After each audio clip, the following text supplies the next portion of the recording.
So, what we're going to try to do is to look back at a particular period in time in UMass history. And I've sort of shifted in what I was going to do. I was originally going to do UMass during the disco era, which I consider disco died in 1981.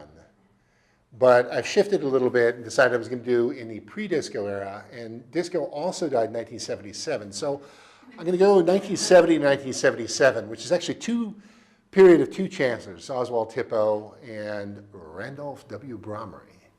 And I think of the period as being a particularly formative one for UMass, a particularly important one. And the joke of the talk, in case you want to leave right now, is that at any one moment, there were a lot of people on campus who seemed to have drunk way too much coffee. Probably not just coffee, but way too much coffee. And at any one moment, the university could have gone down a very, very bad rabbit hole. And it could have been disastrous, but somehow, during the period of Tippo, which was very brief, and Bromery, the administration here managed to turn pretty dire things into pretty amazing positive things. And that's really the joke, so thank you. But I thought it might be worth looking, if I can figure out this clicker again, at what that period was like. And 1970, if you'd come here in 1970, this would have not been here. This would have been under construction, this building. But it was a period at really the crest of an incredibly rapid expansion. 1970, there were around 23,000 students here at the university. And to put that in perspective, if you'd come here in 1960, 10 years before, there would have only been about 6,200, 6,300 here. So it tripled in the course of a decade. And I find it interesting. I was looking at the cost here of being a student during that period of time. 1970, tuition was around $250. In 1960, it was 100 and something. So our student body tripled, but our tuition and fees only doubled in that decade. And you would have thought that would be a problem, but it really actually wasn't, because the state was actually supporting the university in the later 60s. And you could look at what John Letterly, who was the chancellor from 62 to 1970, was able to do. Start new programs, start new initiatives, take departments that were stuck in the mud in reality, and insert 4 or 5 or 6 faculty at a time to change the culture of departments. And he did this one after another after another, not all of them successfully. But it was really incredible when you can look at a department like physics or public health, and they bring in a new dean, and the chancellor says to the dean, I can give you 3 lines per year for the next 5 years. I mean, it's mind-boggling what happened in the 60s. And this is all background in 1970. It's also easy to recognize that this is a little chart of what our growth looked like during that period of time. You can see, the student body sort of creeping along in the late 40s and 50s when things were slowly rising, and then bang, in around 1960, 61, we get this sharp uptick. And you'll notice I stopped right when I did in this chart, because you see that down at the end. 1970 was not just the end of this growth period, but it was a period in which I think they thought the growth would continue indefinitely. In 1970, they had 23,000 students, but the plan in 1970 was to have 30,000 and more. 30,000 was on the horizon. They wanted to get there quickly. But you'll notice there's a big tick down there, and I'll come to that at the end. So it was not limitless growth by any means, but the thought was that it might be.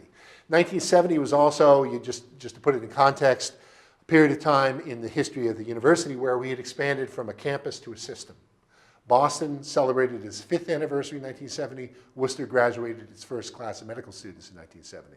Dartmouth and Lowell came along a little bit later, but not much later. So all happening all at this one time.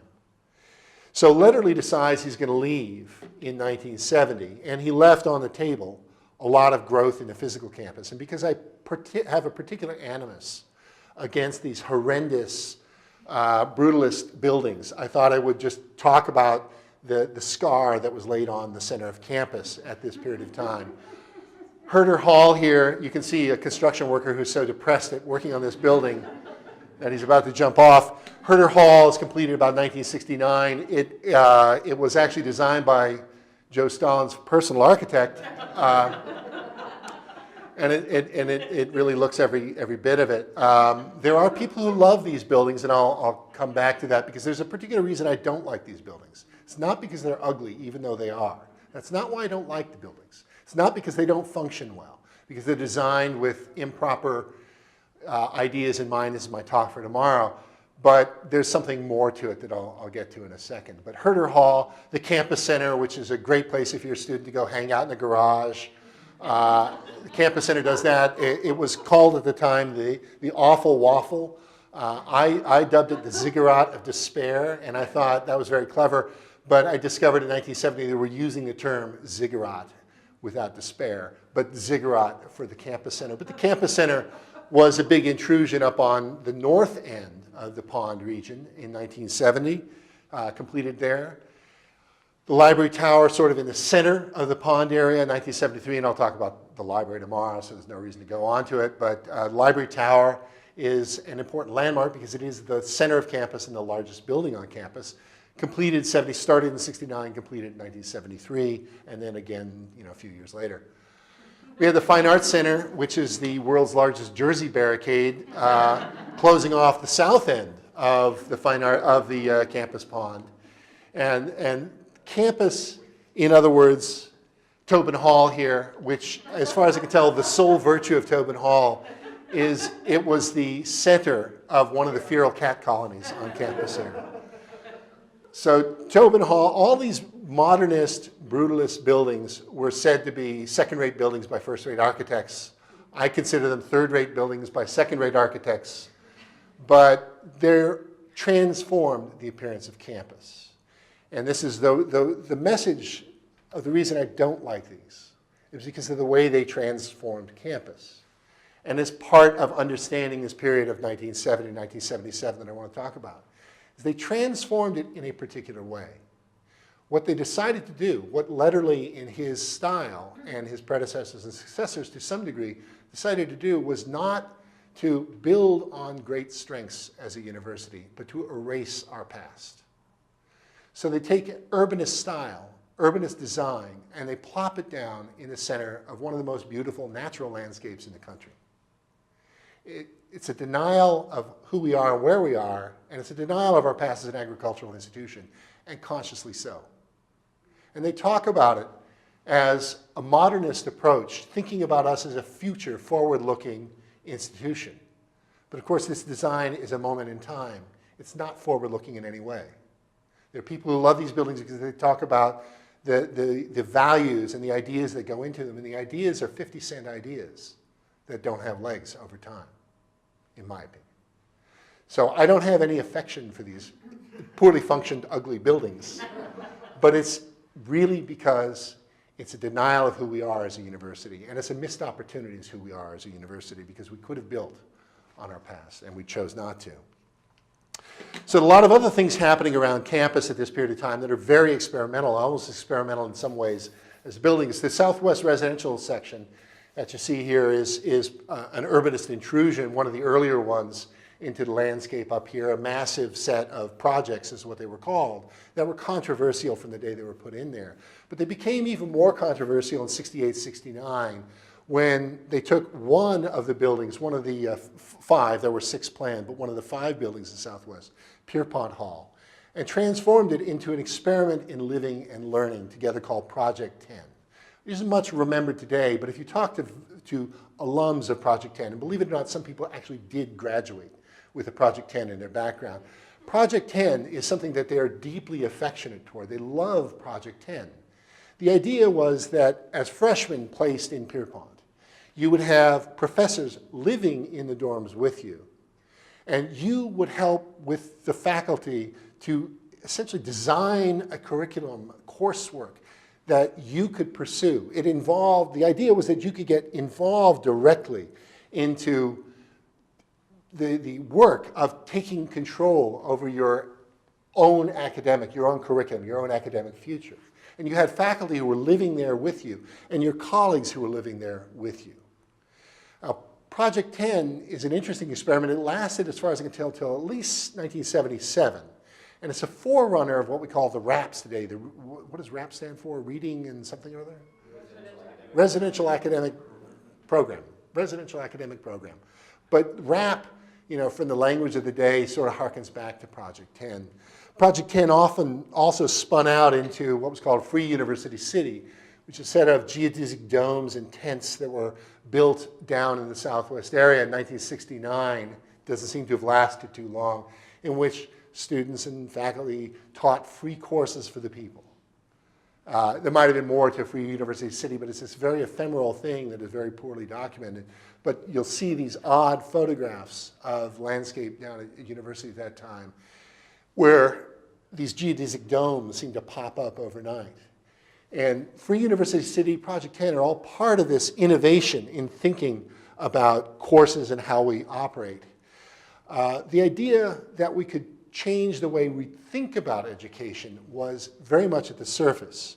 We had new grading system that went into place in 69, 1970, where people were allowed to expunge a failed course from your record. So you could go through your career like I did and fail essentially all of your courses and still, by that random luck of passing one here or there, get your degree. They introduced the BDIC, the Bachelor's Degree with Independent Concentration, in 1971.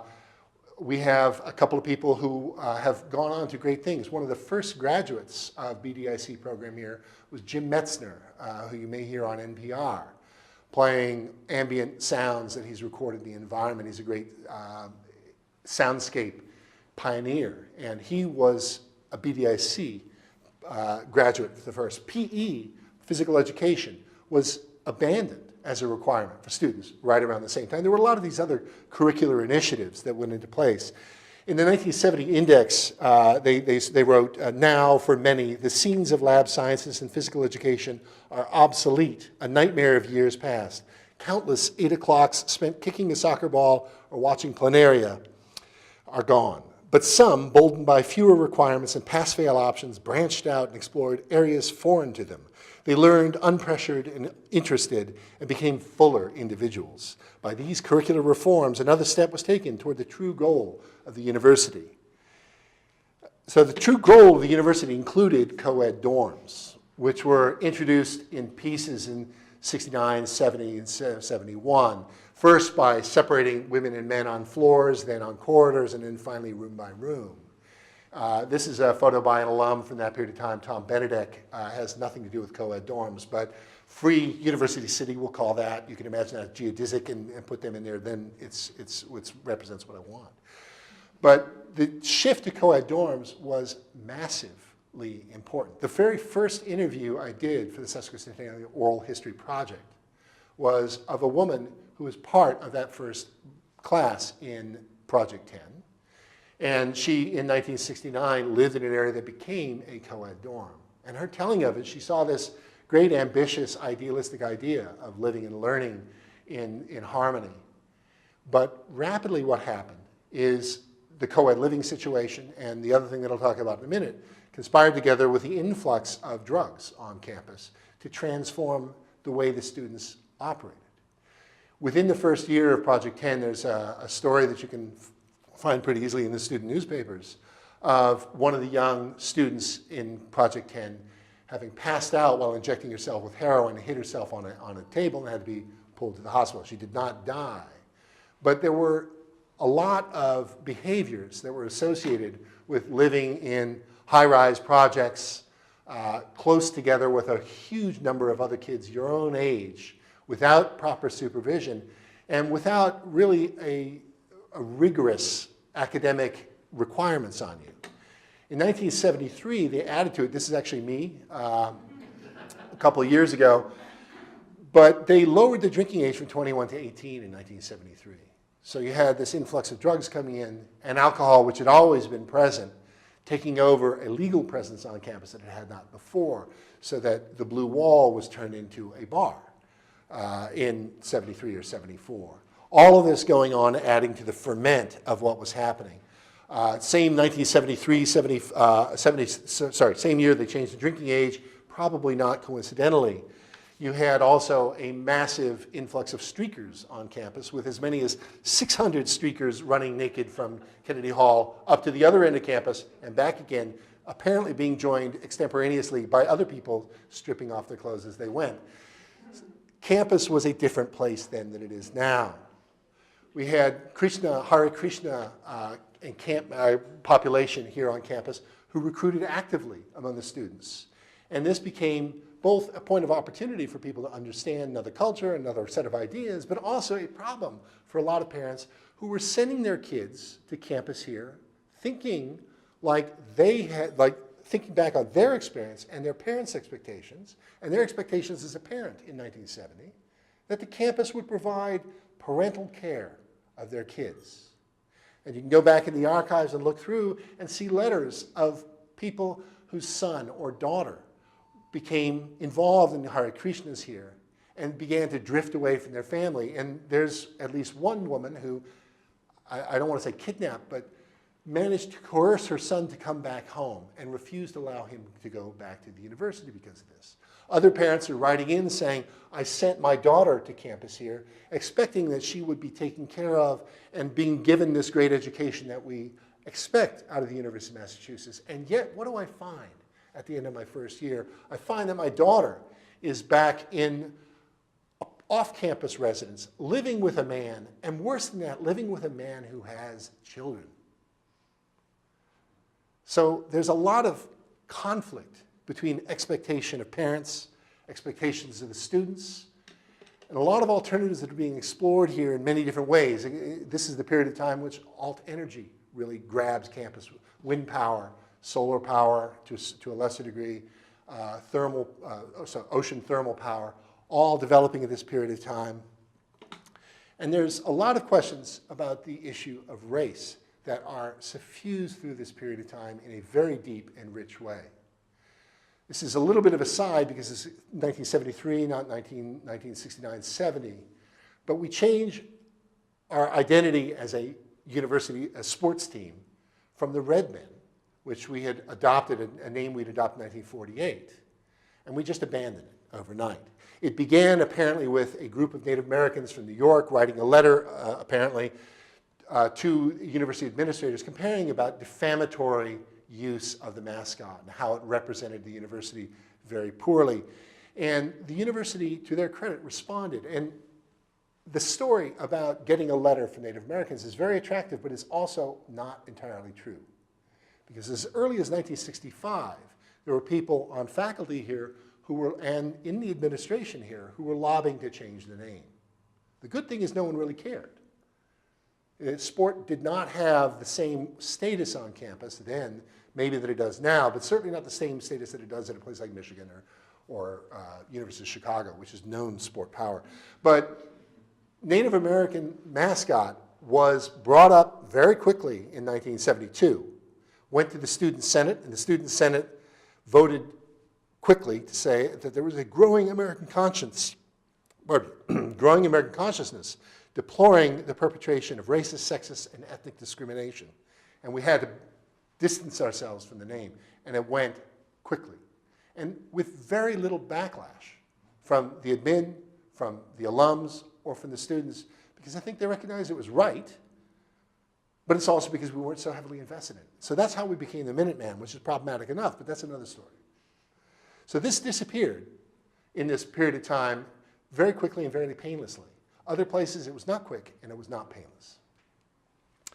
So Oswald Tippo is the first of the chancellors that I want to talk about. He was inaugurated in February 1970, but Tippo had a very long history at the university. He graduated from the university in 1932, went on to study, get his PhD at Harvard in botany, and came back immediately on faculty year. And he had been provost at the university throughout most of the latter years, starting 1964.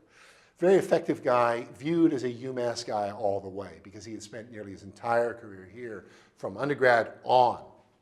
And Tippo was well loved. I have never run into anybody, you can tell me if I'm wrong, Dennis, but I've never run into anybody who has anything negative to say about Tippo, except for state legislators and trustees. But that's another story coming in.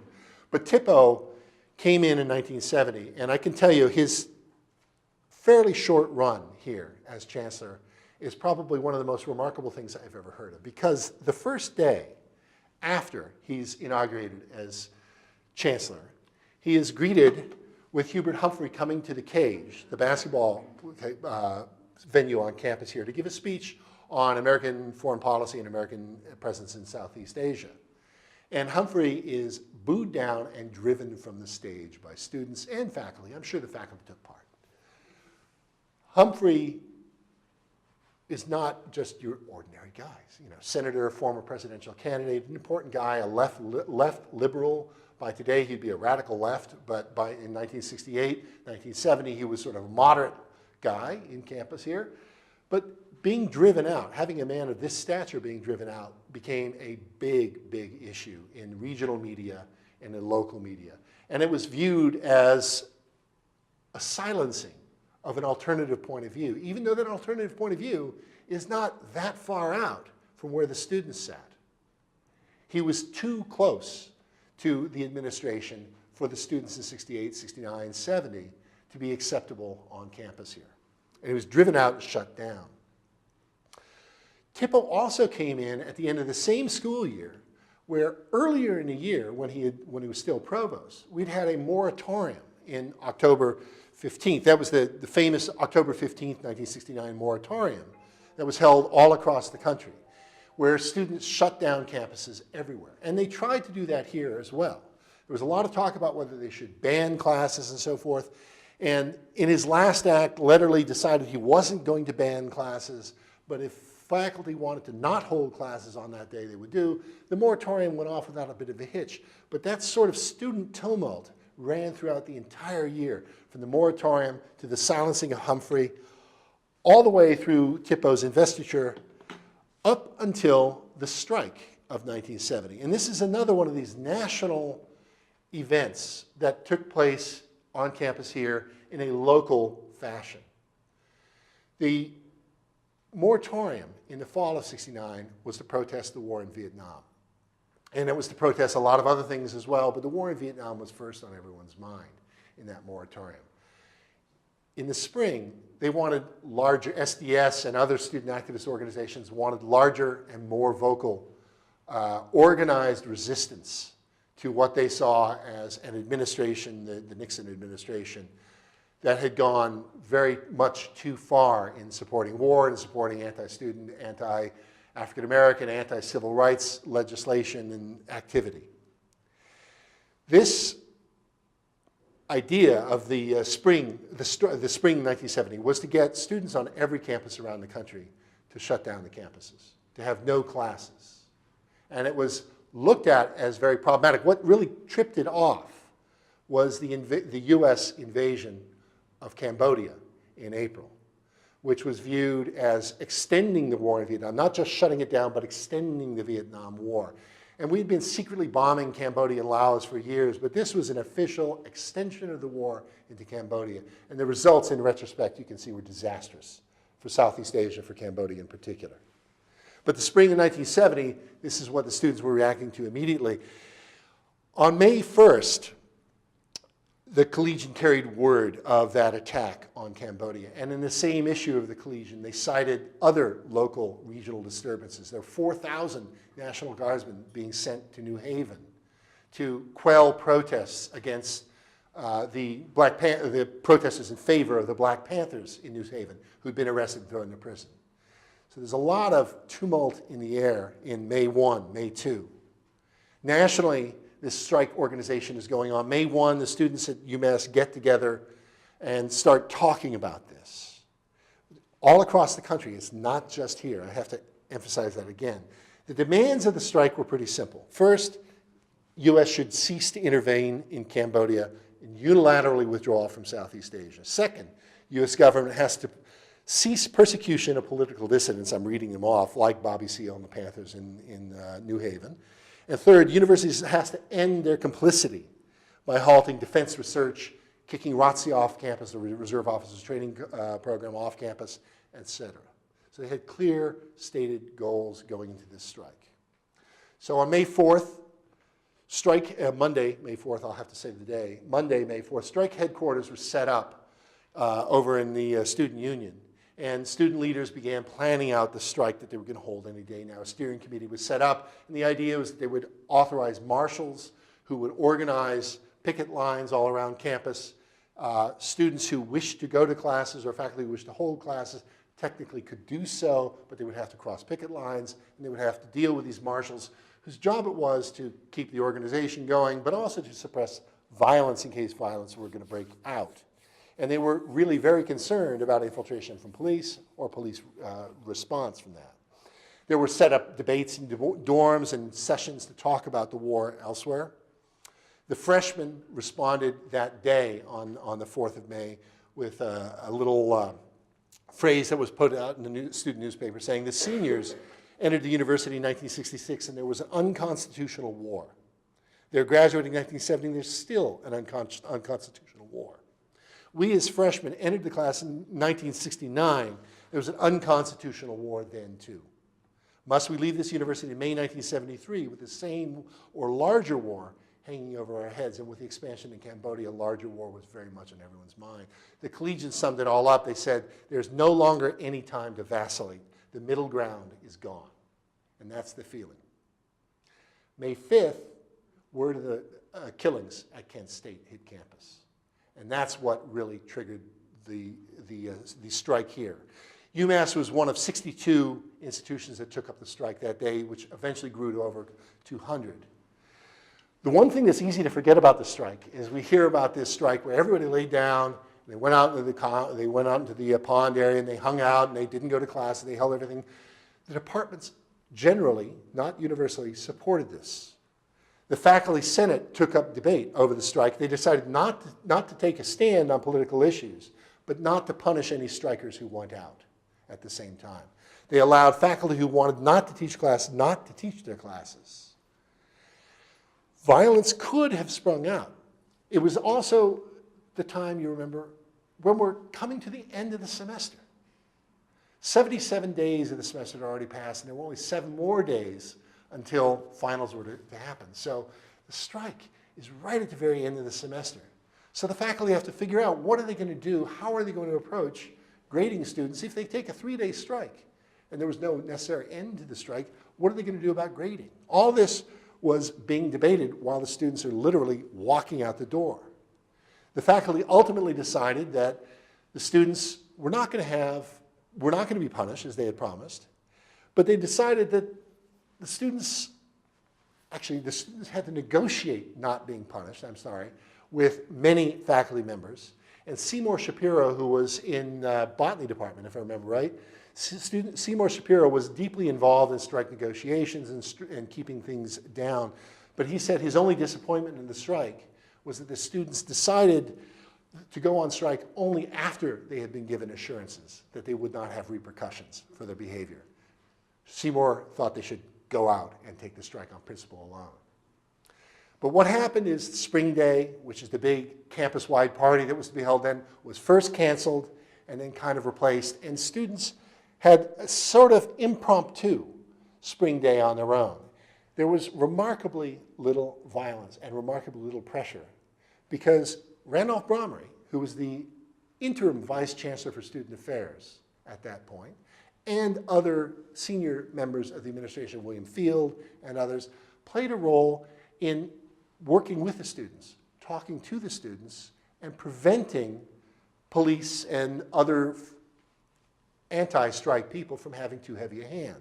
And it was very effective at keeping it down. The moment that really tested it was the occupation of Dickinson Hall, which was the center of ROTC at the time, Reserve Officers Training Commission, or Training C, whatever C stands for. Corps, there we go. I could come up with that. But Dickinson Hall was occupied by a group of students on, I think it was the night of, I'm forgetting the night right now, I can't look it up at the moment, but they occupied Dickinson Hall and wanted to turn it into a center for women's liberation activity. And this could have been a bit of a provocative move, occupying a hall, saying we're going to kick ROTC out, thumb their nose at the police and all this other thing. But in fact, they occupied, they made a lot of noise, but it dissipated as well. The students didn't really want violence. They were willing to have it in some cases. They didn't want it, they didn't seek it. But the university especially did not seek violence. And it could have also happened on May 8th, which was the annual State Legislators' Day, when they had 4 or 5 dozen legislators around campus, around the state, coming to UMass to look at this great state institution. And that went off without a hitch. Very surprising. The strike in 1970 became a point of conflict and violence at a lot of universities around the country. At UMass, the potential was here, and it didn't come to pass. Also, in Tippo's first month of activity here, we had the occupation of Mills House. Mills House is one of the dorms up on the side of the hill there below Butterfield, is that right? And Mills House was a dorm in which a lot of the early SEB student, the Center for Collegiate Education of Black Students, a group on campus formed here by Randolph Bromery, Bill Darity, and a few others in 68, 69 to recruit and retain African American students to try to increase diversity on campus here. There were relatively few students in these early years, and many of them were housed, not all, but many were housed at Mills House already. It was a mixed race dorm, if you want to call it that, but this is just a center where they were. But it was a center that was already a little bit problematic for some of the other students here because we did not have a uniform student body by any means. There were students who were radical, students who were conservative. There were students who were left and students who were right. Mills House had become a bit of a flashpoint in November '69, a little bit before Tippo's time, when one of the African American students reported being assaulted by white students. And that problem hung over. It was called by some of the white students blown out of proportion or maybe totally fabricated. It probably was not totally fabricated, but I don't have anything to go on other than the reports. But in February 1970, I'm looking for the word February, 1970, toward the end of February, Mills House again became a flashpoint. You had a student, allegedly, an African-American student, who had parked his car, was pulling out of his parking space, and ran into another car that was owned by a white student. And whatever else happened, they got into a shouting match. Potentially some blows were thrown.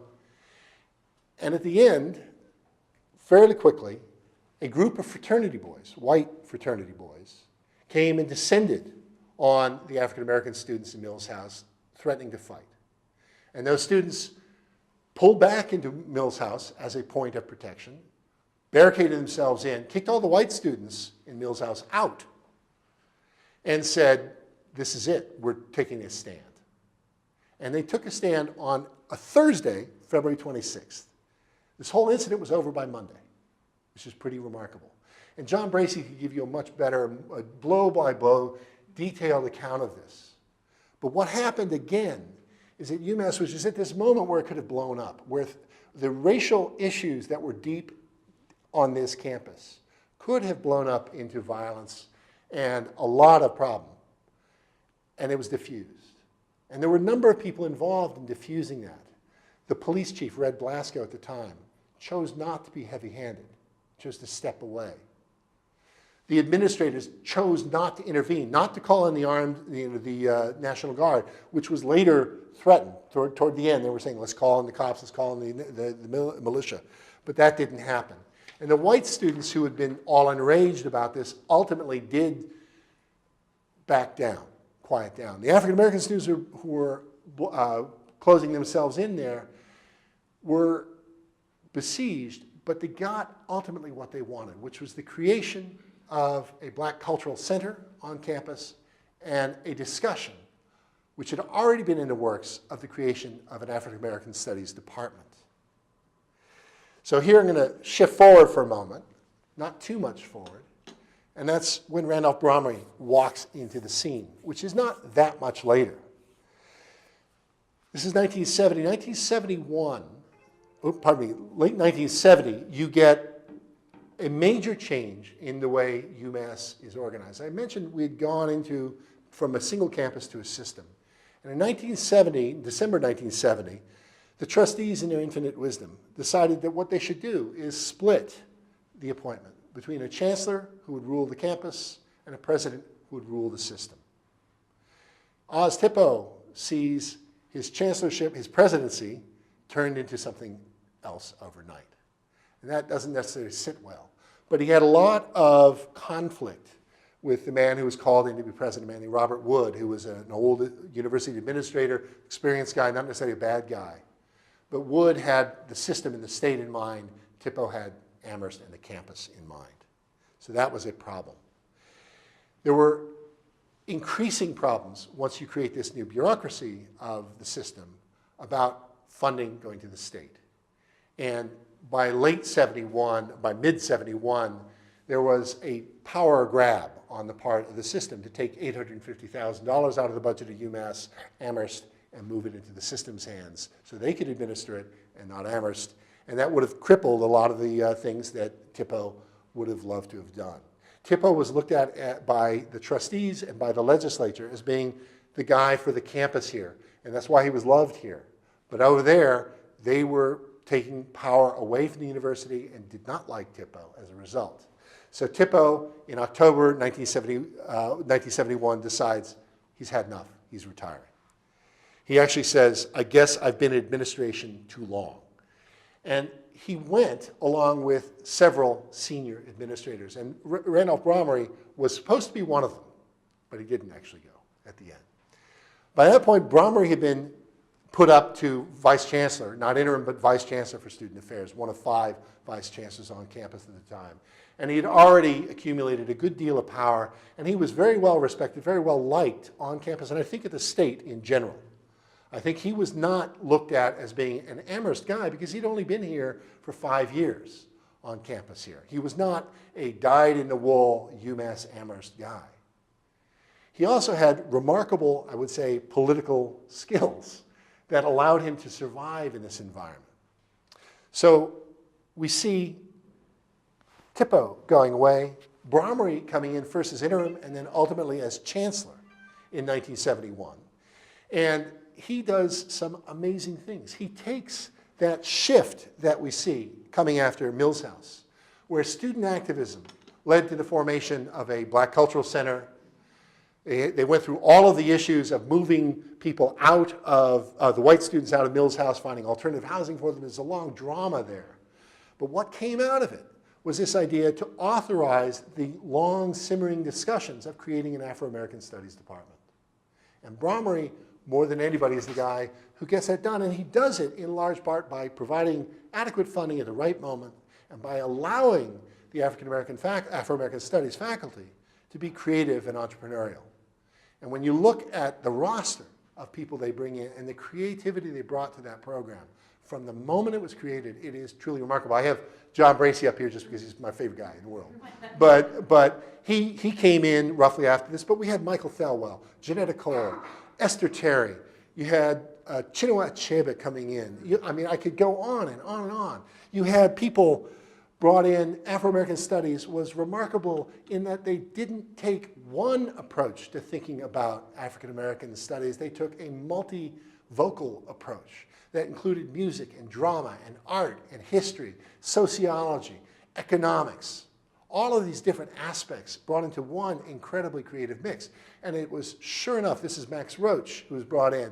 Later, Yusef Lateef, and we could go on and on about the jazz people who came in here, all because Bromery opened the door a crack and allowed people like Fred Tillis and John Bracey and Michael Thelwell and all these great people to do what they needed to do.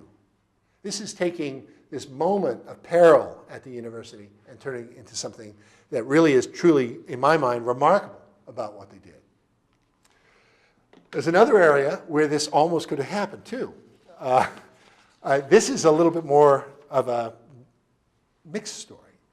But Dwight Allen, the dean of the School of Ed, is sort of the poster child for UMass during this period of time in many, many ways. There's 1,000 stories I could tell about Dwight Allen. I don't know half of them, but I could still tell those stories because they're all the same. Dwight Allen is brought in from Stanford to recreate the School of Ed, and he has radical, wonderful ideas about blowing open the doors for diversity. He said, when he was coming here, he said, we'd like to be an experimental unit at the university, simply have a mandate to try things that aren't particularly safe or sure, things that may turn out badly, is what he said. prophetic man. But he arrived in 1968, and one of the first things he did was gather faculty and students. They flew off to a little charrette or conclave in Colorado where they decided to plot a course for the school. And they decided they were going to do every educational reform you could imagine under the sun to try to increase diversity, to try to increase accountability, to try to shake up education the way it had become in the United States. He said he wanted a reality-based education, not just people who'd learned by books, but people who had done things. So we need to reflect doing things in our admissions standards. We need to open it up. So he was taking in people who had no bachelor's degrees, promising people who might not have any exposure to college that they could get into a graduate program and contribute if they had something in their background that had a very meaningful thing to say to this educational process that he wanted to do. They abandoned grades so that everything was pass-fail. I took a pass-fail course once as an undergrad. I know how I passed. This was the school policy over in the School of Ed. Interestingly enough, the School of Education, they abandoned that. 1971, at one of these conclaves in March 1971, they got together and they forged what they called the Nantucket Manifesto, Nantucket Memo, not Manifesto, in which they declared that racism was the central pathology of our time and the most challenging issue facing all social institutions. And the School of Ed was going to lead the way in trying to address these issues. Well, that was fine, except that the students had become so radicalized at the time that no matter how radical the School of Ed appeared to the conservatives on campus, they were not radical enough. The School of Ed, who opened up their doors to try to address racism in an institutional and serious way, ran into the students in the Third World Caucus, is what they were called at the time, Third World Association, which is a branch of the Third World Caucus, complained that they were not going far enough, fast enough. They weren't doing it the right way. And you can understand, with all the tumult on campus and all the tumult in America in general, why you would be so dissatisfied, why you would be so impatient. But this is the reality of what it was like in 1971. Every other year, Dwight Allen held what they called the Marathon, where he brought thinkers in education from all around the country onto campus. And they held a week-long meeting where all the students were excused from class, all the faculty, so they could participate in this week-long conclave with the great thinkers in the field. And he wanted in 1971 to hold one on institutional racism. And the Third World Caucus did not like that. They complained that, I don't know why my phone is making all sorts of noises, but I'm probably telling lots of lies here. So trust me. But the Third World Caucus complained that Dwight Allen was using them for commercial purposes. That's the phrase they used. And it's not clear what that meant, but they felt that Dwight Allen and the School of Ed shouldn't be talking about racism. We should be combating racism. The semantics mattered a lot. Dwight Allen decided he was going to hold the marathon anyway, even though the Third World Caucus decided they wanted to cancel it. And that became a problem. They complained that there was a pattern of what they called chauvinism and paternalism in treatment of minorities in the School of Ed. Dwight Allen could only respond, he says, if you look at campus here, the numbers of African-American students have increased by n-fold, and I think it was 3/4 or more of the students, African-American students on campus, were in the School of Ed. He said, we have done this, not the rest of the campus. We're trying to lead the way. But there was a major fray over this marathon.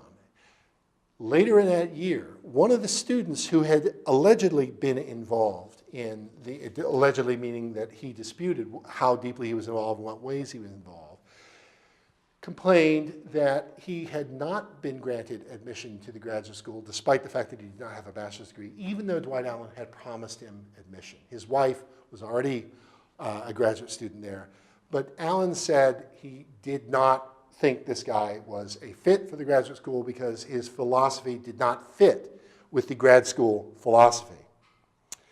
This guy, Paul Chandler, had said that he was being denied entry into the graduate school because Dwight Allen had it in for him politically because he had been one of the students involved in trying to cancel the marathon. Allen was quoted in the Collegian as saying, I think it's important to recognize that when the school passed the commitment to diversity, this doesn't mean that there's a commitment to all diversity. There are limits to the diversity we choose to function with. And those words probably could have rung in the head of any radical on campus in a very negative way. But Dwight Allen, like the parents, is caught in between an old radicalism and a newly emerging radicalism that actually died on the vine, sadly. So they called for an occupation of the School of Ed, and they occupied the School of Ed, because what you do to solve problems in 1971, 72 is occupy something. I occupied a bathroom. It didn't do a lot of good for me, but they occupied an entire School of Education in 1972, and they shut the school down. So Dwight Allen says, in the Collegian, in response to this, I've reluctantly but realistically come to the conclusion that a sense of community of our school, which is originally fostered by shared commitment, has been stretched to its limits under the pressure of growth and dissent. It's actually 85% of all the students on campus were African American at that point. But the occupation ultimately ended without violence. The Third World Student Caucus felt they had their say, had spoken out, because Randolph Bromery intervened here and spoke to them, and they trusted Bromery, just like Allen, to a degree, trusted Bromery. They talked about curricular reforms and so forth, and Dwight Allen eventually left campus a little bit later, 1974, over allegations of misuse of funds and other kinds of things that were also part of this ferment. But this idea that the School of Ed became this pass-fail haven where students were scattered across the lawn on an afternoon staring at the sky and getting credit for it was probably never true in the first place, but it is representative of the kind of conflict that was going on campus. Economics is another place, and I'll be very short on economics. I'm skipping all the other departments as well. But in economics, if you'd come here in the late 1960s, the department would have been a fairly typical economic department, like you would have seen at almost any other major university around the country. Maybe not as good as some, maybe better than others, but not particularly different. If anything, we had a slightly conservative bent to economics, because they're economics people, after all. They like money, they like conservative things. That began to change when an Amherst grad who was on faculty here, a guy who graduated from Amherst, named James Kindall, came in as president of the department, as a chair of the department.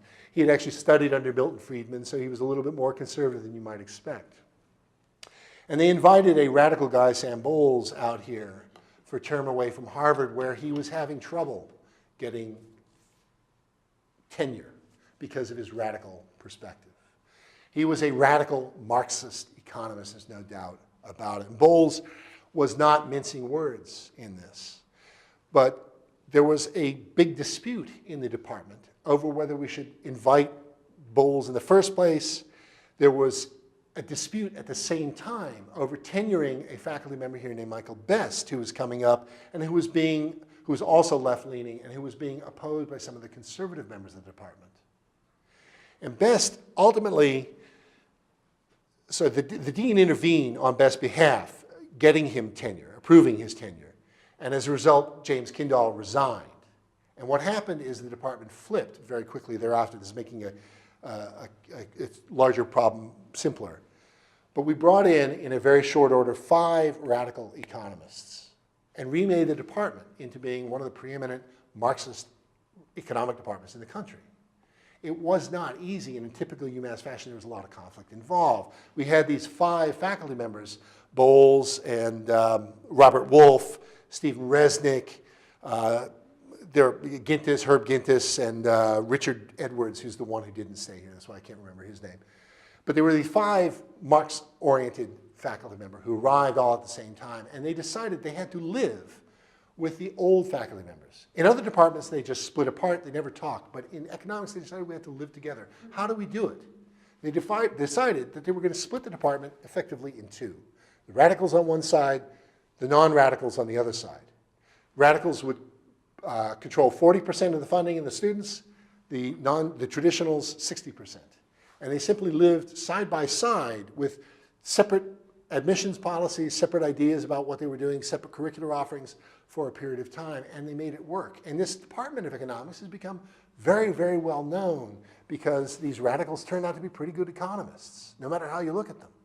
They're great economists, and their profile came out of this because the administration allowed this to happen, gave a little bit of funding, a little bit of opportunity for these kind of things to take place. So this didn't go on, this sort of ferment didn't go on forever. The end of the story is that at the end of the Bromery era, 1975, 76, he left in 1977 as chair of the department. We began to see these conflicts between the system and the state and campus come to a real head. In 1975, 76, Robert Wood, the chancellor here, set out a budget for campus of $100 million instead of the $118 million that campus wanted. So, a huge reduction, 15% reduction over what we wanted was the result. Governor Dukakis said this is one of the few ways the school would survive. We have to cut them drastically in order for them to survive. And so you have to sometimes destroy a village to save a village mentality. And that was, Mike Dukakis saying that. Bromery stepped in. It was a voluntary decision of him and other administrators to do a symbolic foregoing of pay for a period of time to make the point that funding was essential here.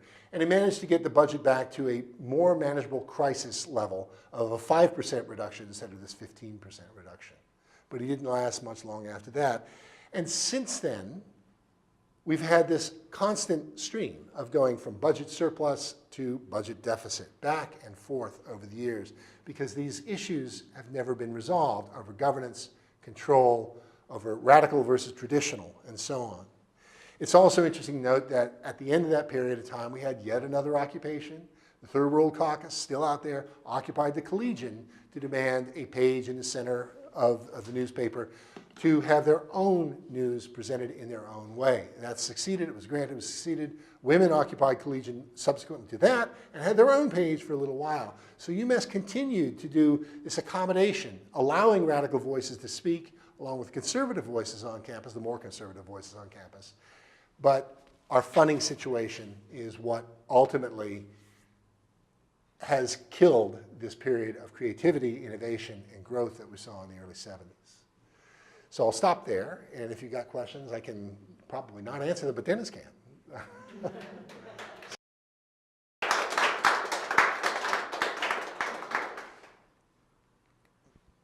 Anybody want anything? So when you showed that graph of how the rise in students went up so drastically over that one decade, what factors went into that? Were we just recruiting more, or were more people going to college, or all of the above? Or? They were, I'm sure they were recruiting more in the sense of the way recruiting took place at that time, which is not identical to the way it would have been done now. But it's opening the door to more students applying. And I really can't tell you what impact it had on student quality on campus. I don't see anybody writing about opening the doors wider and a reduced student quality during that time. Although there are aspects of that you hear in certain places. The School of Nursing, up until 1972, I think it was run by a woman named Mary Maher, who had been the founding dean of that department, and who was known to be a remarkably capable, hardworking, disciplined woman who was very, very smart and very strong as a dean. And she resigned. The School of Nursing, almost overnight, went from a very small, rigorous, demanding department to being one that opened their doors. And the classes of students went from 30 in a class to literally 300 in a class. I mean, it was ridiculous, almost overnight. They didn't know how to handle that huge influx. And the average quality of student was not what it had been before. I'm not saying they were not qualified, but under the circumstances, it was disastrous for the school. And there's a period of time in the mid-70s when the School of Nursing really suffered quite a bit in reputation, as well as in the experience of the students because of that expansion. It didn't seem to happen quite as dramatically on a university-wide scale, but it would take someone to really look department by department to try to determine that. But it's interesting because that huge increase, you would think, has to come at some price, but it's not as obvious as it is in a case like the School of Nursing. So when did Southwest open up, though? Is that 65, I think it was. That early? Yeah, 65 or 66. Okay. That's my recollection. It was one of the earlier modernist things that went in there. And it was a huge thing. And I know when it first opened, students and their parents were fairly attracted to a new set of dorms. But almost as soon as it opens, there are others who are saying, wait a minute, those look like the projects. Wait a minute, do I want my kid living in a 20-story building filled with other students? And they imagined all the mischief that could and did in fact happen there. And so they were, from the beginning, fairly controversial, fairly mixed. And Project 10 didn't help it. So did that almost double the just dormitory capacity? It was significant. It was a significant increase. It was a significant increase. There had been a spate of building dorms starting just before the war, but continuing after the war, the dorms over there. And there were some dorms that came in a little bit later, but that clutch of dorms there is a huge increase in bed space, with that many floors and that many students.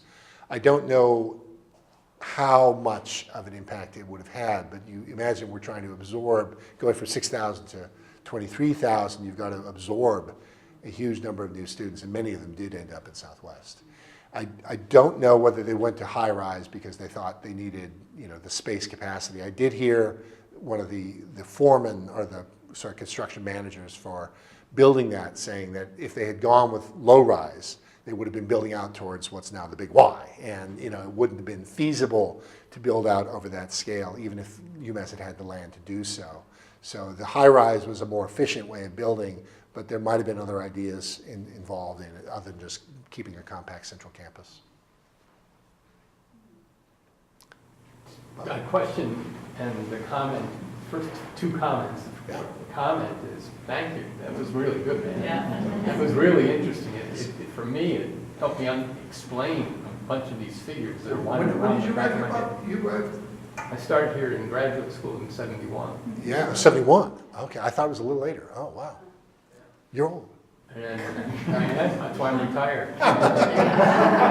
So it was does this- 71. Now let me see what Does this ring with your experiences at all? Oh, yeah. Yeah. And what it especially does is it helps me, with the pieces on the 70s, helps me understand what some of my professors were talking about. Because I just had no consciousness of that. So that was all really good. Really good. It's all really good. I think the comment would be that I recall enormous difficulties in the whole notion of state institutions of any sort. And so that, yes, there's an ongoing conflict between the president's office and the campus's office, but that's only part of the story of the defunding of the campus.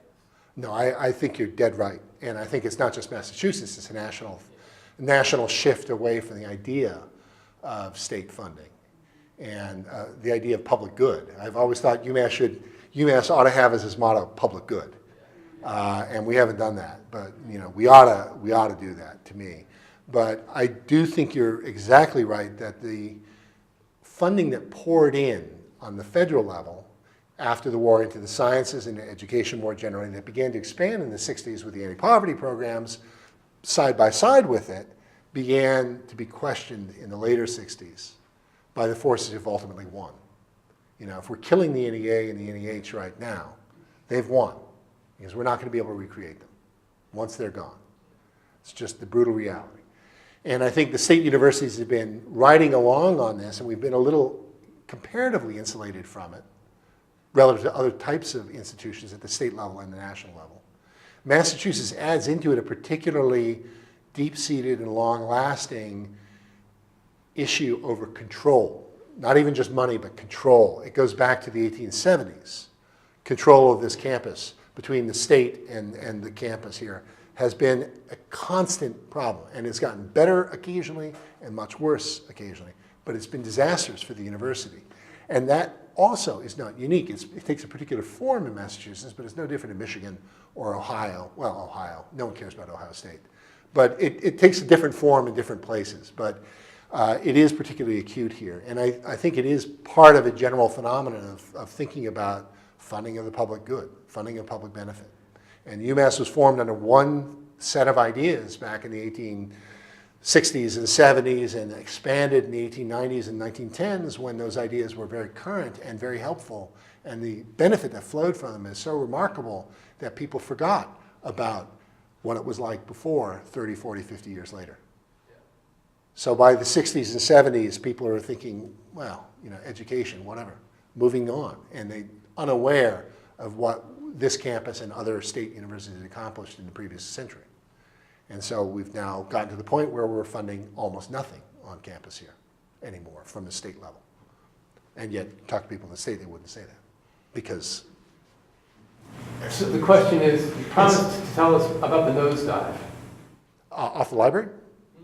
I will talk about that tomorrow. No, I meant not that. Oh, not that one. The graph. Oh, yes, the drop. That is, I should have returned to that, thank you. That cut in funding, 108 to 100, and then that renegotiation is what happened. And this optimistic moment in 1974-5, when they're saying 30,000, 30,000, and you see the chart going up, and 30,000 is just about attainable, boom, they can't do it anymore.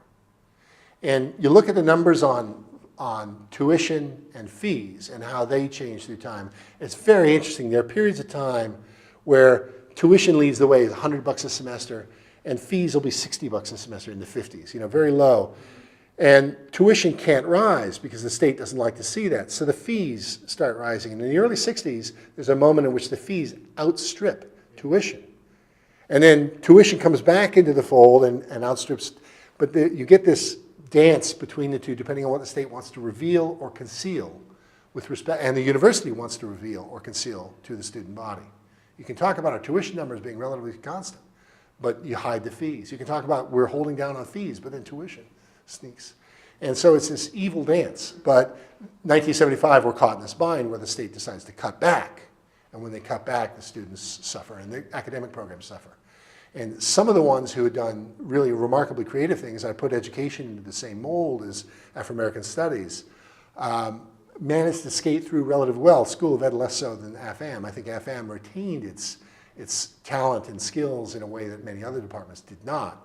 But and economics did as well. But there are other departments where you saw the glimpses of an upward trend being cut back down. And again, it's all due to this lack of state support at a certain level, feeding on the issues in campus, turning those issues that could be turned to the positive under a Bromery administration into something that becomes negative. Geez, I'll just say this. I could toot the horn in the anthropology department and say I'm very much followed the trajectory that you were showing for the economics department. Yeah. Go ahead. No, I would have loved to have talked. There are several other departments that would have been very interesting. Anthro is one. Women's studies. I had in here originally, but had to cut for time. And there are a couple of other departments that did very interesting music in its way. Did some things that are different, but I, unfortunately couldn't get them all. But I will, at some point, introduce anthropology. Well, don't forget sociology, because sociology had some major national research grants going on, Yeah. which I had the good fortune to work on as a graduate student. The Yeah. Rosses came in at that time, right? Yeah. So- William J. Wilson? Yes, actually, absolutely. And he was involved in a number of these incidents that I'm talking about here. So there is a range of interesting things going on where you wouldn't expect it from previous history. And economics, there is nothing in the economics department before 1965 that would lead you to understand the economics department in 1975. Nothing. It is pure opportunism to take advantage of that. And I think the jazz program was pure opportunism. It's a recognition that we have people who can speak, who can bring in and value these people. Boom, it takes off. And so this is something that happens in this time, but once the funding is killed, it's much, much harder to get these kind of initiatives doing. And I hear, if I were to talk about the true disco era, the later period of time, it would be of programs that were killed, programs that suffered, because that's the other half of this story. Some killed, but some impaired. Well, thanks. I appreciate everybody coming. So.